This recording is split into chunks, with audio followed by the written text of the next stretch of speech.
এ নিয়ে আরো খবর জানাবো। রাজধানী বাড্ডা থেকে যুক্ত হচ্ছেন সহকর্মী সুলতান মাহমুদ আরিফ। আরিফ, এ নিয়ে কি তথ্য আছে আপনার কাছে সবশেষ?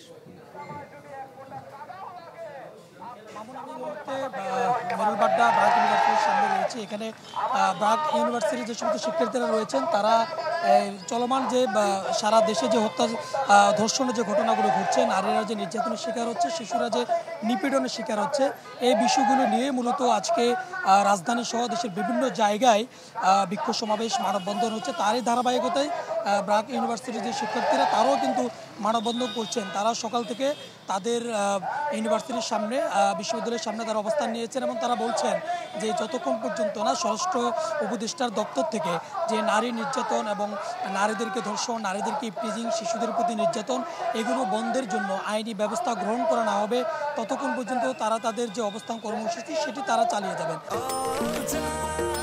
নিশ্চিন্তে খান স্বাস্থ্যকর অল টাইম পান, all time healthy life.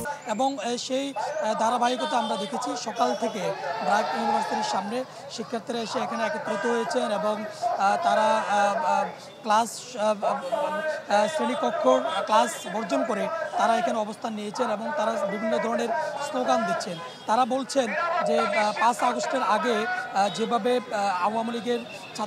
Awami League এবং ছাত্রলীগের সময় যেভাবে নারীরা ধর্ষণের শিকার হয়েছেন, সেই ধারাবাহিকতা এখন পর্যন্ত বজায় আছে। এখন পর্যন্ত নারীরা ধর্ষণের শিকার হচ্ছেন, এখন পর্যন্ত নারীরা একা ঘর থেকে বের হতে পারছেন না, এখন পর্যন্ত রাস্তায়, বাসে, যানবাহনে কোথাও কিন্তু নারীরা নিরাপদ নয়। এবং এই দাবিতে শুধু ব্রাক ইউনিভার্সিটি নয়, রাজধানীর তিতুমির কলেজ, ইডেন কলেজ সহ বিভিন্ন জায়গায় এবং ইউল্যাব সহ বিভিন্ন জায়গায় কিন্তু শিক্ষার্থীরা আজকে বিক্ষোভ করছেন।